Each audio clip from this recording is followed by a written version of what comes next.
Hello students. Today we are beginning a paper from our second semester, which is writing for academic and professional success. So this paper is very important in the sense that it will equip you with certain skills which are expected of you, because especially you are pursuing your graduation now. So the being a graduate student is different from being a school student, right? So the ways in which you learned and wrought things so far is going to differ to a great extent from the ways in which you are going to perceive, learn and write from now on, right? From the moment you become a graduate student, things are going to change, right?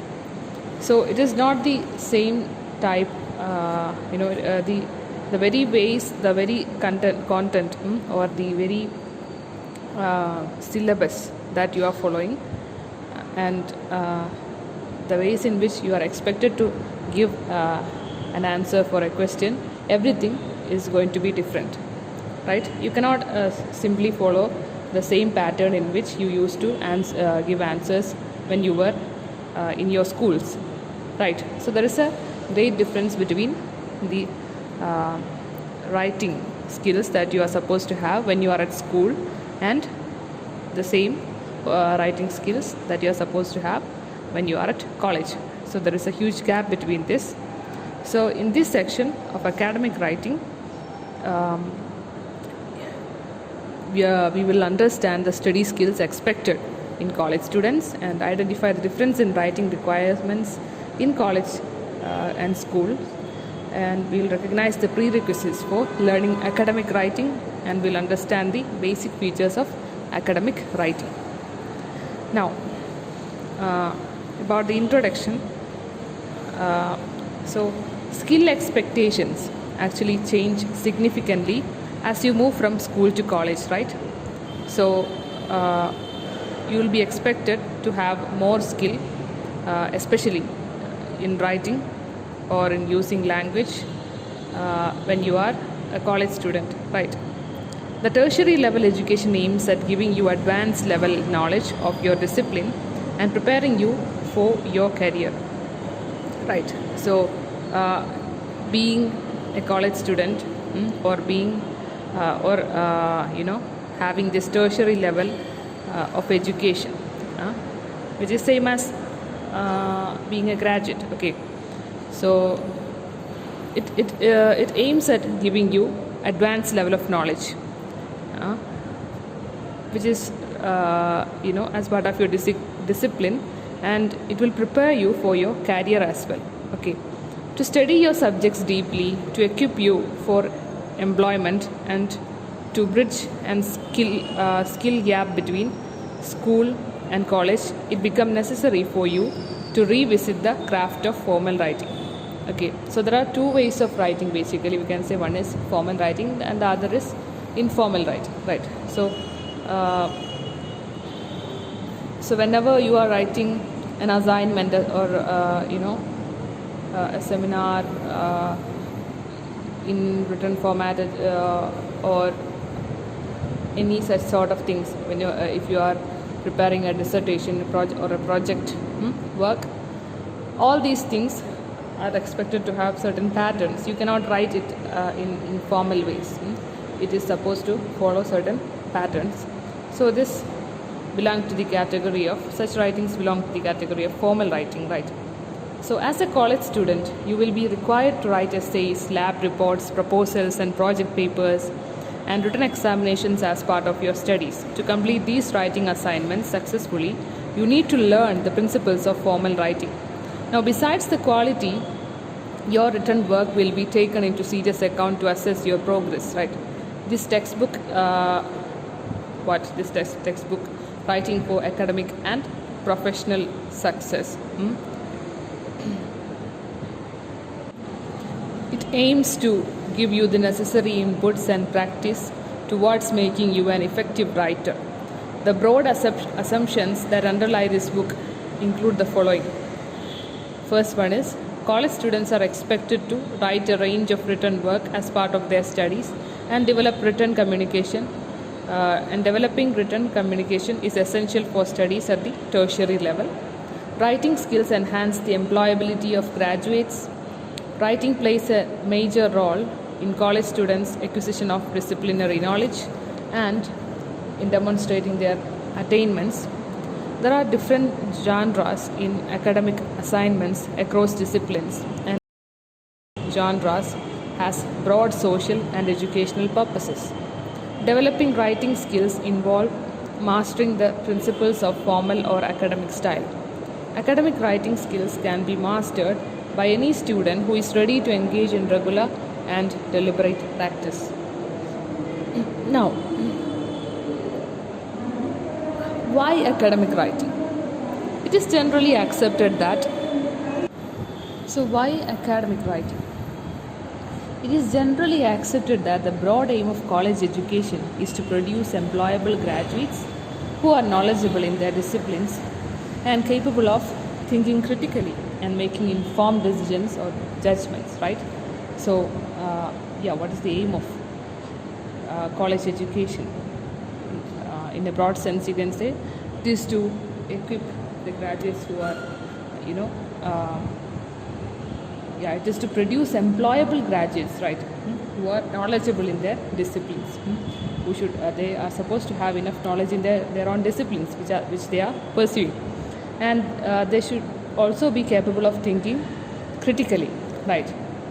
Critical thinking is very important as far as higher studies is concerned, and making informed decisions or judgment. They should also be able to make such informed decisions and judgments.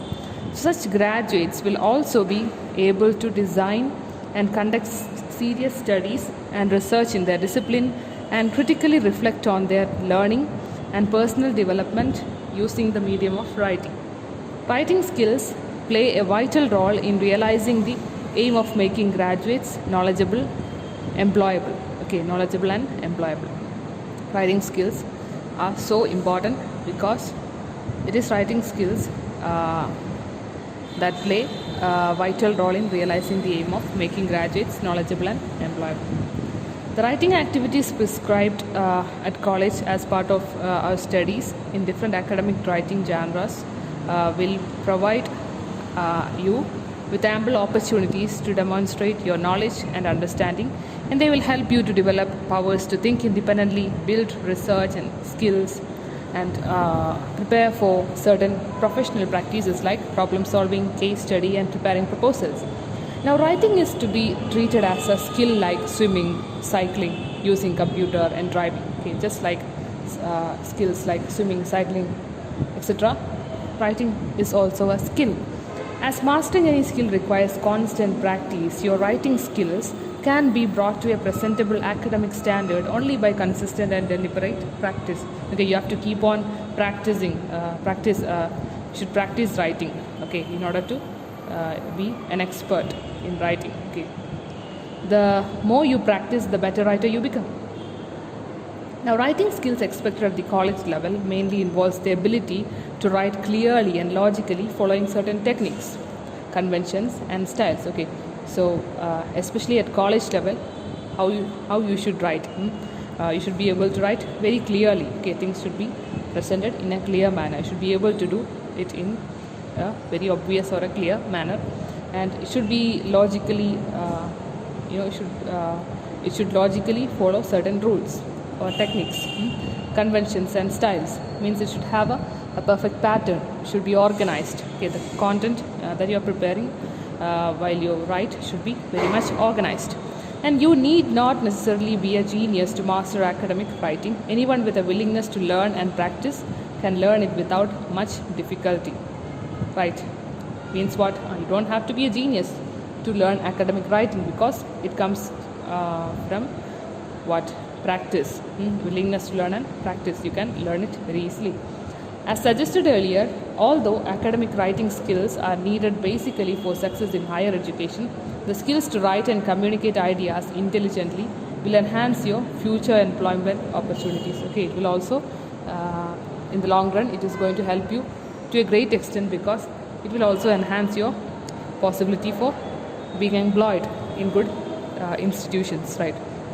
Now, what about getting ready to learn academic writing? Let's see. Academic writing is to be understood as higher order of writing skill. It's a higher order of writing skill. It is apparent that to learn academic writing, you should possess basic skills to use writing for communication. If you do not have the habit of using the medium of writing either to communicate or to express yourself, it is time you initiated yourself into writing through some activities. So these activities will prepare you to master the nuances and techniques of academic writing. And so here are some activity suggestions for you to start with. Okay, so you can do certain things to improve your writing skills, to equip yourself with the ability to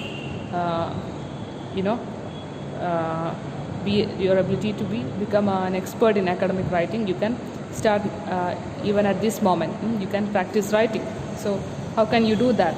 There are certain suggestions given here. First one is start free writing. Okay, write continuously for some time without worrying about correctness, grammar mistakes or logical order. Free writing is like a warming up activity before a game. Okay, just write something down. Okay, just scribble something down. Keep on writing whatever that comes to your mind. Okay, so write freely. So you need to encourage yourself to write something, and remember that there is no pressure on you. The length of your write-up is not specified, and nobody is going to evaluate the quality of what you write. The only objective of this exercise is to keep you writing. Okay, it will just keep you writing, and it will in some way, without your own knowledge, it will improve your own ability to write in a perfect manner. Now, the second thing is keep a journal. Okay, make it a habit to write something in a notebook specifically meant for the purpose. So keep filling at least a page a day with what pops up in your mind about the people you meet or any other subject. The great British romantic poet William Wordsworth urges in one of his works to fill your paper with the breathings of your heart. Okay, beautifully said, right? So yeah, keep a journal, write about the day-to-day events that happened in your life, and it will also help you in a great way to become a good writer, right? So American novelist Louisa May Alcott also wrote what? Preserve your memories, keep them well. What you forget, you can never retell, right? So whatever that happens in your life, at least you can jot down the important things that happens in your life, right? So it's a good habit. It will improve your writing skills without your own knowledge. Now, it can be used to express yourself, right? To see for yourself what passes through your mind each day, to record the changing phases of your life's adventures. Personal journals are to be kept personal. They need not be shown to others. And keep a personal journal. Keeping a personal journal can be used as a practice for developing academic writing as well. Next one is reading and writing. Reading is an important prerequisite for aspiring writers. Every academic writing assignment needs to be looked at as an opportunity to join an ongoing conversation.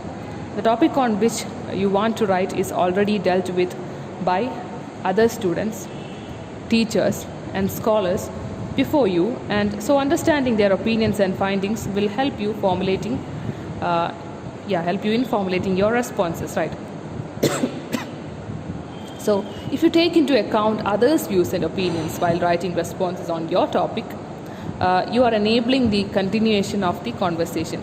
So start searching for others' writing on topics you like to work on and read some of them before you start yours. Okay, means what you are also, don't just keep on writing something, but in order for you to have a good content to write, you should also know something, right? You should have a good knowledge about how things are usually written.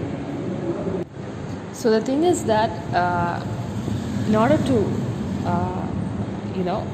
equip yourself with good writing skills, you're also supposed to read the works of other people. Okay, by reading the works of other people and by getting to know about how getting to know about different styles of writing, you will also be able to develop your own technique of writing. You will also be familiar with different ways in which you can write. All right. Now the third thing is think critically. Okay, thinking critically. So to write well, it is essential to think clearly and logically, right? Critical thinking is a process of inspecting something closely and reflecting on it. Now, writing and thinking complement each other. That is, thinking will refine your writing and writing will strengthen your thoughts.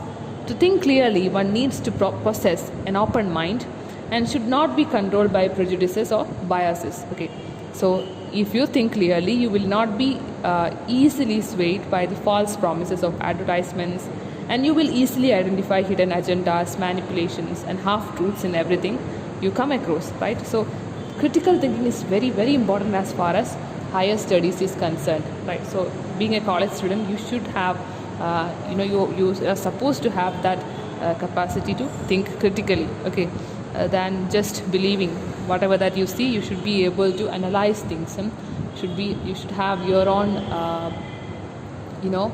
filter, which tells you what is right and what is wrong. Okay, so yeah, it is what is critical thinking. Critical thinking is the process of inspecting something closely and reflecting on it. Okay, the next one is develop research skills. Okay, any serious inquiry can be referred to as research. Okay, any serious, just research, right? Almost like research. So it is a serious inquiry. So it involves searching sources to find out answers, right? In fact, all of you do research in your daily life. For example, if you are planning to visit Mumbai, you may search the internet or read tourist guides to know about the places worth visiting in Mumbai, the weather conditions, affordable ways to commute, etc. So developing research skills will help you to find out and make use of the sources of information. So that is a special thing. Okay, having that research skill. Okay, it is a skill, and it is you should also be passionate about something to conduct a research on it, right? So that is research is about developing research skills will help you to find out and make use of the sources of information. So it is a kind of search itself, right? Research means what? It is almost kind of like searching for some sort of information in a very detailed and in a very careful manner, right? With all your attention. So it will take time. Whatever sort of research, it will take time, and there should be precision, and your research should be accurate, and should be objective, right? All these things are also associated with the very thing that you call as research skill. As you do in your daily life, you need to find out what reliable information or sources in order to make your investigation successful. If you have any questions, the answers of which needs a systematic investigation, then start researching, right? So whatever question you have, so if you want an answer, or if you have a question which is in need of a systematic investigation, and then we should start searching for it. Okay, so that is all about developing research skill, which is very important for academic writing as well. Now, learn the language of your discipline.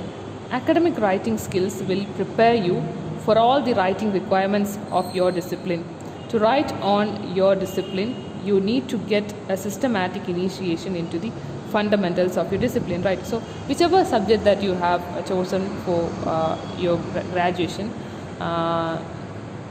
it might not be a language subject like English. Okay, maybe you have chosen a science subject.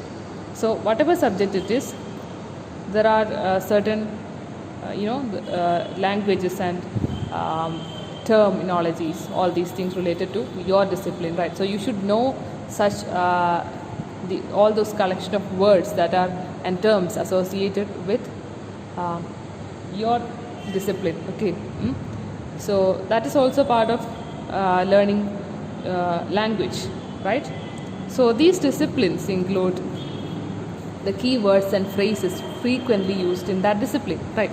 So to give an example, it is essential for students of literature to familiarize themselves with such technical terms as metaphor, simile, imagery, and personification. Okay, this is the example of a literature student. They should know these things, right? These terms are, special to them. But in the case of a physics student or a biology student, they will also have their own, nomenclatures and terminologies which they are supposed to know, right? So they should have a good command over language in order to and good knowledge of these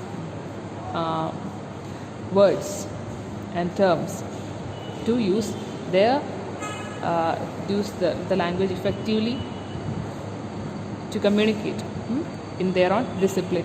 So similarly, a student of commerce is expected to be familiar with terms associated with business, banking and finance, right? So all these are examples. Now, what is academic writing? Okay, next question is, what is this academic writing? Academic writing generally refers to all writing tasks assigned to students for the purpose of study at the college level. In most English medium universities and colleges, written work is a major component to assess the progress of students in their field of study. So depending on the disciplines or departments, different nomenclatures like essay, book review, report, case study, and project are used to refer to college writing assignments. Although there are differences in the writing skill expectations in genres across disciplines, one can identify certain common traits in academic writing in all disciplines. These include the tone of seriousness and the use of formal language, well-defined purpose, consistent focus on the topic, objectivity, use of expert sources, referencing, and so on. So what is academic writing? Academic writing generally refers to all writing tasks assigned to students for the purpose of study at the college level, or the writing tasks which are given to students for the purpose of their study at the college level, that is referred to as academic writing. Okay. And in the case of most English medium universities and colleges, written work is a major component to assess the progress of students, right? In most of the universities around the world, the written work is considered as the final piece which they refer in order to give marks to the students, right? The written works, in some places there are viva, voce also, but anyway, written work throughout the history has exhibited that authority kind of thing, which is considered as the final thing upon which the students' marks are given, right? So all these written works, which include essays, book reviews, report, case studies, projects, etc., all these we call as what? Writing assignments, right? And what are the common thing about these written assignments, writing assignments or works? They have a tone of seriousness, right? And there will be use of formal language, and it has a well-defined purpose, and it has a consistent focus on the topic. It will be objective, right? And there will be use of expert sources, referencing, and so on. So all these things, right? So yeah, that is so we have given the definition of what academic writing is. Now, academic writing is a serious and formal way of writing. It is different from creative writing and various other informal and fictional writing. So you know about creative writing, like, for example, a story or a fiction belongs to the creative writing genre. But academic writing is different because it is not subjective, but it is very, very objective. An academic writer is expected to be objective, and so unlike creative writing, the writer's personal feeling, self-expression or creative reflection is not encouraged in academic writing unless the assignment question demands it. Formality and seriousness of academic writing also means its linear structure or systematic and logical ordering of ideas, its objective of informing rather than entertaining, abstinence from using colloquial expressions, slangs, and conversational tone. Okay, so you cannot, when you write an assignment or a project or a seminar report, whatever it is, you cannot use the colloquial expressions in it, or you cannot use offensive words or whatever it is that you use in your daily life conversations. You have to be very formal in such a situation. Okay. However, not all writing assignments required to be completed by students in some disciplines need to be objective. For instance, a student pursuing journalism may be asked to write a personal reflection or a narrative recount on the behavior of an individual, a group, or an organization. In this kind of assignments, the learning objective may be to demonstrate or develop awareness of the motive behind the behavior of the target individual or group using the medium of personal reflection. So it means there could be exceptional cases where some kind of subjectivity comes in academic writing as well, but it is almost negligible. An example is given here, which is for a student pursuing journalism, maybe he may be asked to write a personal reflection or a narrative recount on the behavior of an individual, a group, or an organization. So this will involve some sort of subjectivity, right? But it also at the same time belongs to the category of academic writing. So it's an exception. Now, a sense of responsibility is assumed to be working as a guiding force in academic writings. That is, statements, claims, and information in an academic work are subject to scrutiny for their precision, accuracy, and objectivity. Therefore, academic writers are not expected to make subjective value judgments, categorical remarks, and use information from unreliable resources. Okay, so means what? A sense of responsibility is assumed to be working as a guiding force in academic writings. Okay. So there should be that responsibility, there should be that sense of responsibility whenever you are preparing some sort of academic writing. Okay, so yeah, that is, statements, claims, and information in an academic work are subject to what? Scrutiny for their precision, accuracy, and objectivity. So whatever that you write, it should be precise, it should be accurate, and it should be objective. Okay, that is very important. These three things are very much important as far as academic writing is concerned. Now, therefore, academic writers are not expected to make subjective value judgments, I already told you, or categorical remarks, and use information from unreliable sources. Okay, whatever source that you are using, you should be very wary of it. It should be very much reliable. Okay, it should be authentic. So, as suggested earlier, academic writers work with specific objectives or purposes in mind and are clearly focused. Every academic writing task is to be completed following a certain process, which includes identifying the audience, establishing the purpose, generating ideas, ordering ideas, writing the first draft, revising or improving, correcting language-related errors, and proofreading. So these are the steps that you are supposed to follow when you prepare some sort of academic writing. Okay, so or when you undertake a academic writing task, you should follow these steps. Okay, I will tell it once again. That is, the process includes identifying the audience. Okay, you should know to which audience you are writing this content. Okay, second one is establishing the purpose. Okay, why are you writing this? Okay, there should be a purpose for writing something.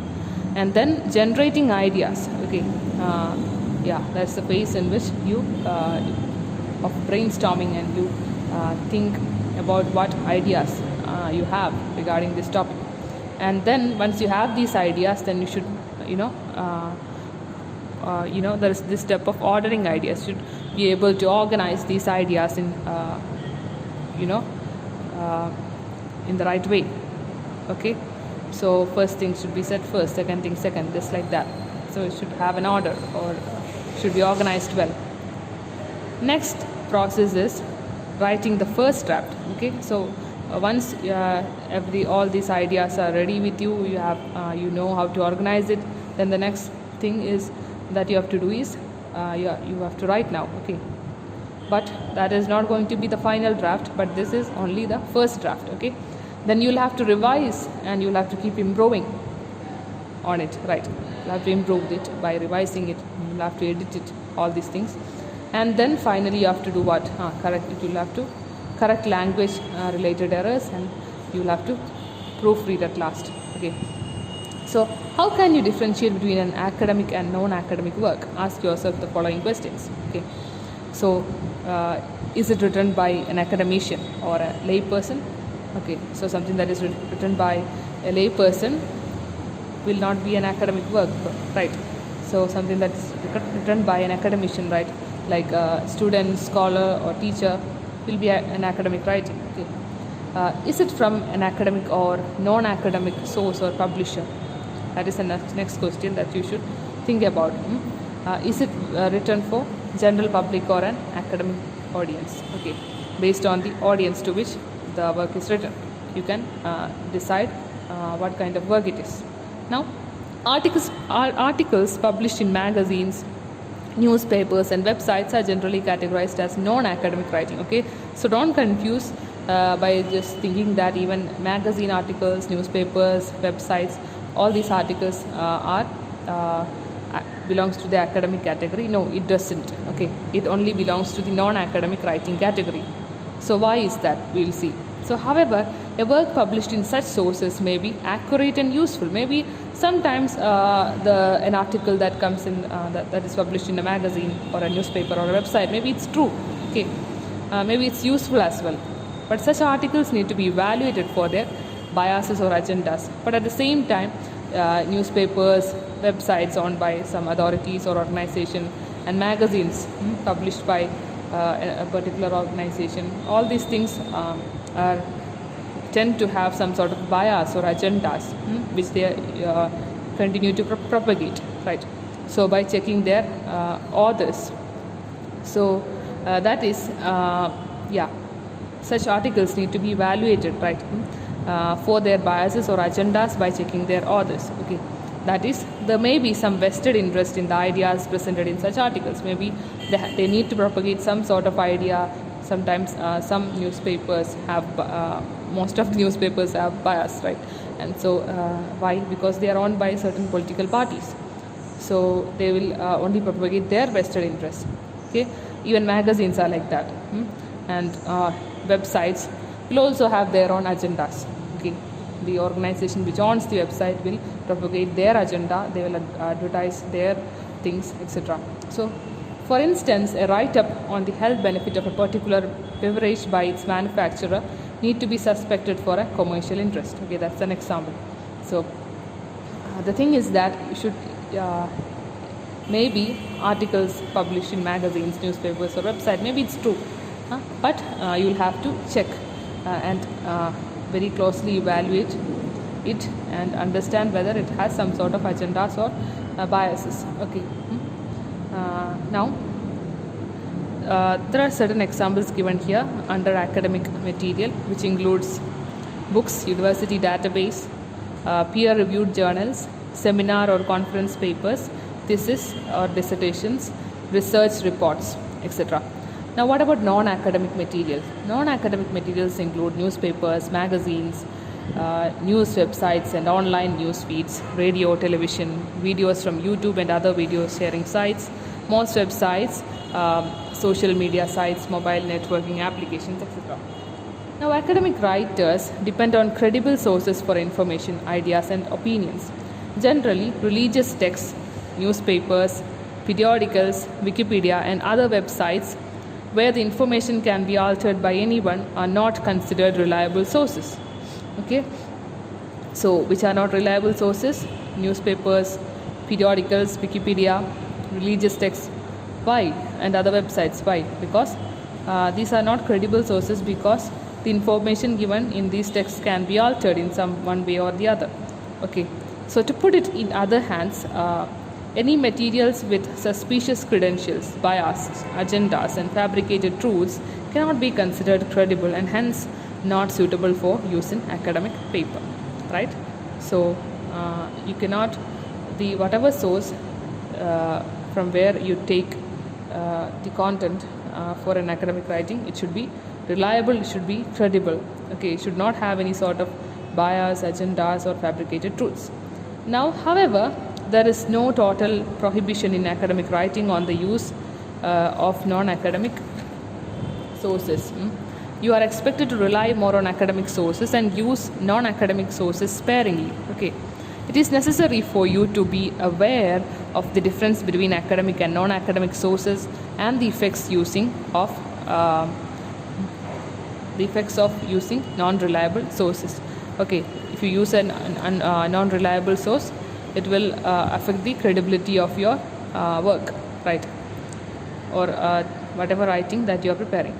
So in terms of the structure and the presentation of the subject matter, there are many differences between an academic paper and a non-academic paper. Okay, while the former is formal, means which one? Academic paper, it's formal, right, and follows a well-defined pattern. The latter, which is non-academic paper, it is often informal and without any predictable pattern. It won't be having any sort of pattern. Okay, its pattern is unpredictable in the case of non-academic paper.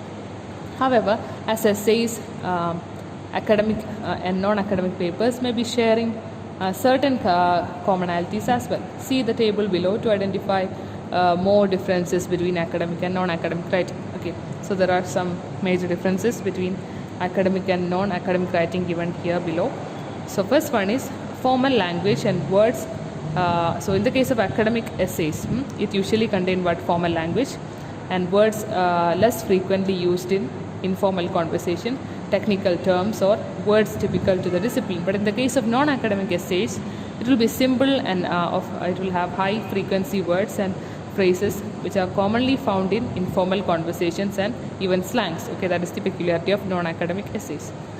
Now in the case of academic essays, signal words to indicate organizational pattern of the work will be there. So in non-academic, language use suitable for a larger audience can be seen. In academic, technical and formal vocabulary can be found. In non-academic, non-technical and simple vocabulary is found. In academic, formal introductory paragraph containing statement means a sentence that summarizes the main idea of the essay will be found. But in the case of non-academic essays, short introduction situating the subject, thesis, matter of the essay in the context. That is the way of non-academic writing. Now, in the case of academic essays, body paragraphs are long and with each sentence serving a specified purpose. Okay, so in the case of academic essays, the body paragraphs are usually long and with each sentence serving a specified purpose. But in the case of non-academic essays, main body paragraphs are shorter in length, like topic, sentence, substantiation and transition. Now in the case of academic essays, there will be elaborate explanation of the central idea or argument with supporting expert sources. But in the case of non-academic essays, ideas are elaborated well but not supported with expert sources. Again, in the case of academic essays, quotes and references from academic credible sources will be found. But in the case of non-academic essays, quotes and ideas from non-academic sources will be given. Now, another thing about academic essays is its importance to referencing. It will it will provide references wherever you referred while preparing that particular form of writing content. However you prepared that content, you are supposed to refer to whichever sources that you used for it. Now referencing is an important feature in academic essays, but in the case of non-academic essays, personal stories or impressions, and there won't be any referencing. There will be only personal stories or impressions. In the case of academic essays, others' ideas and opinions incorporated in body paragraphs as direct quotations, paraphrasing or summarizing will be given. Okay, so means what? Whatever that you take from another person's text, you will have to provide it in a, or you will have to provide a direct quotation to it. It will be presented in direct quotations. Okay, meaning what? it will show that you have taken it from somewhere else. It is not your idea but somebody else's idea. It's a way of acknowledging right, whatever that you have taken it from, right. So in the case of non-academic essays, direct quotations from others without citing sources will be given. Okay, sometimes there won't be any citations, but direct quotations will be there. But citations are important as far as academic essays is concerned. Now, in the case of academic essays, authors stand on the issue raised in the essay, you can see, but without expressions like what I think and in my view. Okay, you cannot use speak in the first person. In the case of an academic essay, you will have to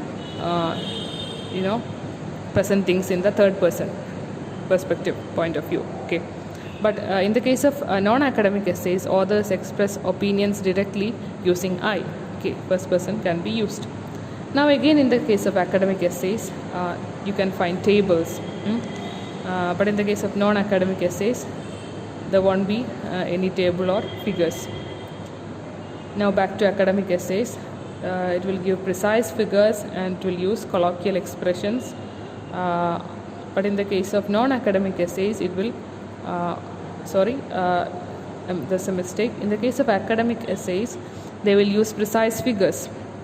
Okay, but in the case of non-academic essays, they will use colloquial expressions and also approximate figures. There won't be any precise figures. Okay. Now in the case of academic essays, there will be bibliography, work cited, or endnotes. Okay, either of these things will be given. In the case of non-academic essays, there won't be any bibliography, there won't be any work cited, or there won't be any endnotes. Okay, such things won't be there.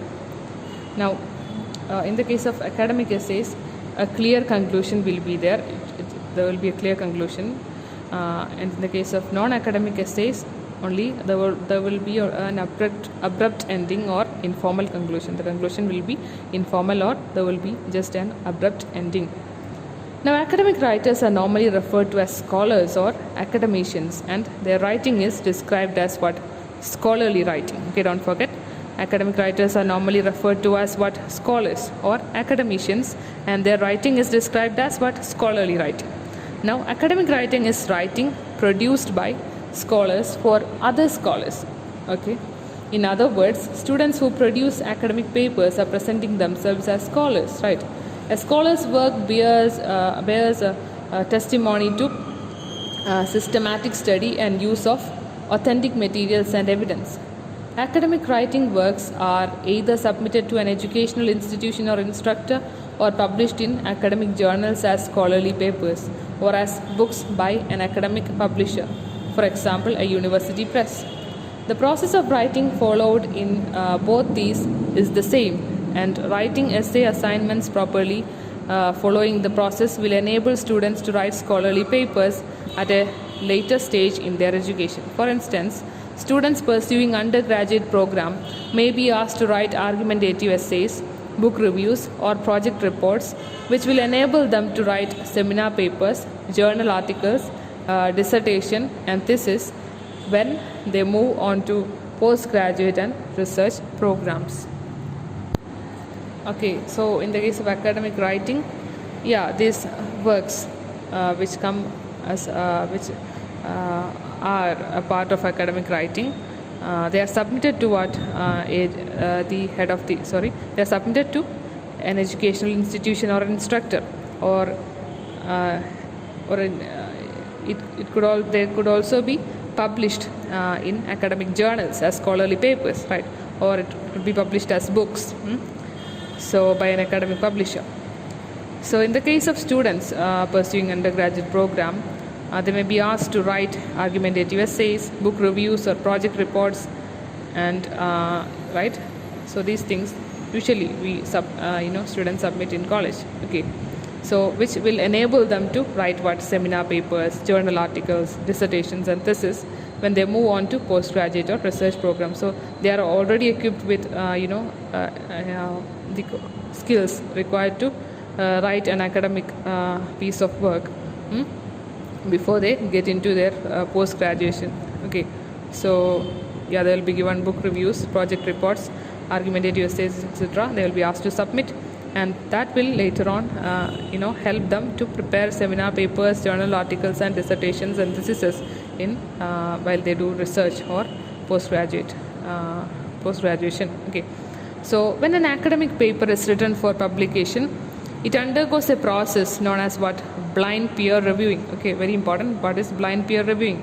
A paper submitted by a scholar for publication to a journal is sent to what? Other scholars. Okay, so a paper submitted by one scholar is for publication is sent to other scholars by the editor of the journal without the names and other details of the writer. Okay, the name and the details of the writer will be removed from that paper, and so this paper submitted by one scholar will be distributed to some other scholar. Okay, will be sent to some other scholar, and they will review it. The reviewers read the paper and determine if the paper is worth publishing. Okay, the identity of the reviewers is never disclosed to the author of the paper. So the person reading that dissertation or piece of work won't know whose writing it is, but so there will be an objective evaluation, right? So this is called blind peer reviewing, that is sending the work or publication of one scholar to a different scholar, and that person will review it. We'll see if that paper is worth publishing or not. Now, most academic institutions and publishers today check the academic papers submitted to them for plagiarism. You know that, okay? Or maybe you have heard about plagiarism. Plagiarism is what? Or the use of others' works and ideas as one's own. Okay, that is plagiarism. Using the works or ideas of other people as your own. Okay, so any use of others' works, sentences or ideas without acknowledging the source is considered as plagiarism. Okay, so you can say any use of others' work, sentences or ideas without acknowledging the source is considered as what? Plagiarism. Okay, so you can say that is the definition of plagiarism. Okay, using others' works or ideas without acknowledging the source. So in simple terms, plagiarism is an act of stealing others' ideas. So simply you can say what? Plagiarism is an act of stealing others' ideas, okay, and works and passing them on as one's own. Okay, if I imagine that I'm a college student, then my teacher asked me to submit an assignment. Okay, so when I submit and I was given a topic, but I can go and search in the internet for that topic. I can read all the articles based on that. But one thing, I cannot copy the articles from the internet. I have to write the article that I am asked to write on my own. Okay, നമ്മൾക്ക് ഒരു assignment തരുന്ന സമയത്ത് ശരിക്കും നമ്മൾ നെറ്റിനകത്ത് നിന്ന് copy ചെയ്യാൻ പറ്റില്ല. It's a crime, right? Because it is plagiarism. Okay, it's illegal. It's an offense, right? So because you are not supposed to kind of copy the idea of some other person without saying that I copied it.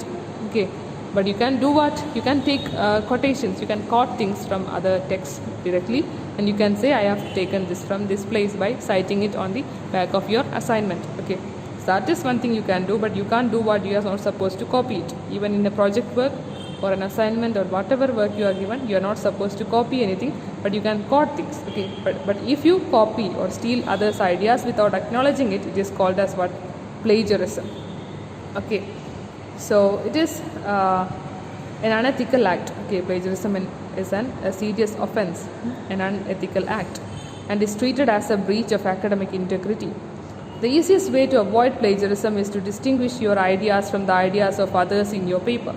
That is, every idea borrowed from others need to be acknowledged in the text of your paper by separating them using quotation marks and providing the details of the sources. Okay, so means what?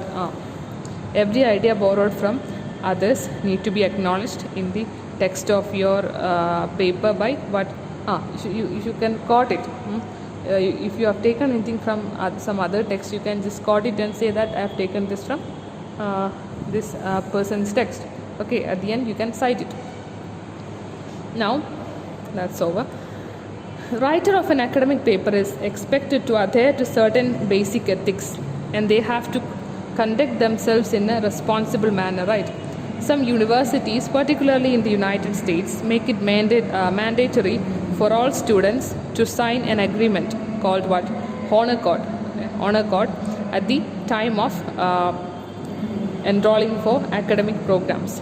Honor code is like a pledge taken by students to the effect that they will uphold academic integrity and ethical behavior and will not engage in any kind of cheating, stealing and misrepresentation. Okay, means what? Yeah, it is so in some universities, not here, but especially in United States, they make it mandatory for all students to sign an agreement. Okay, the students sign an agreement and give it to the institution when they join the institution. Okay, in US etc. Okay, so what is it called? It is called honor code. Okay, the time of enrolling for academic programs. Now, honor code is like a pledge taken by students to the effect that by that honor code they are saying what they will uphold academic integrity and ethical behavior and will not engage in any kind of cheating, stealing and misrepresentation. Means what? They will never copy anything from anywhere. Their works, the work that they are going to do in the academic year will be will be original. Okay, and they will adhere to the basic ethics related to academic integrity. So they will uphold that ethical behavior. That is what they agree by signing this agreement, which is called as what? Honor code. Okay, so this is also very important, honor code. Okay, now academic writers, unlike lay persons and writers of non-academic articles, carry out their writing tasks sensibly, intelligently and with a critical mind. So the academic writers, they should have that higher order thinking skill. They should have that capability to think critically, and they should have that research skills, and they should be passionate about research. Okay, and yeah, so they should be objective as well. All these are qualities that are expected of an academician. Okay, academician. Now, academic writers, unlike lay persons or common man and writers of non-academic articles, they carry out their writing task very sensibly, intelligently, and with a critical mind. Though that critical perspective or mind is very important for academic writers. They do not take for truth all the information that they stumble upon. Rather, they suspect the authenticity of information. Okay, being an academician, an academic writer, you are supposed to suspect every information that comes your way. You have to analyze whether this information is true or false. Only after frequently analyzing it, very, very carefully analyzing the information and critically thinking about it and proving that it is accurate, then only you can take that information for granted. Okay, and are keen on, they should also be keen on verifying the sources from where these information come. Now, this news, videos, audio clips, photographs and other materials sourced from places where anyone and everyone can post or edit them without any permission from an aggregator need to be suspected for their authenticity, as they may be fake, doctored and presented with an ulterior motive. Means what? There's whatever kind of you'll find news. Okay, news, videos and audio clips, photographs from the internet, for example, and other materials. Okay, maybe these things are from some unreliable sources. There could be fake news, fake videos, fake audio clips or photographs or materials from the internet, for example. But you cannot simply take such things and give such information in an academic paper. You will have to verify whether this information is from an authentic source. If it is a source which is vulnerable, or for example an information that is taken from Wikipedia is not very much reliable, because anybody can go and edit the information given in Wikipedia. So if I go and edit an article in Wikipedia and next day somebody else copies it down for his academic paper, that will prove its incredibility. Okay, not incredibility, I mean non-credibility. Okay, non-credibility. So yeah, it is very important. You should be very wary of the sources from where you take the information from in the case of an academic paper while you prepare some sort of academic writing. Okay, well, yeah, should be very careful. So that is all about this unit. So I have covered all the important concepts that are supposed to be covered in this unit named Introduction to Academic Writing. So hope you have understood it. Now you are supposed to go through the works, activities and review questions and points to remember. All these things are given in your textbook. So please go through them. Thank you.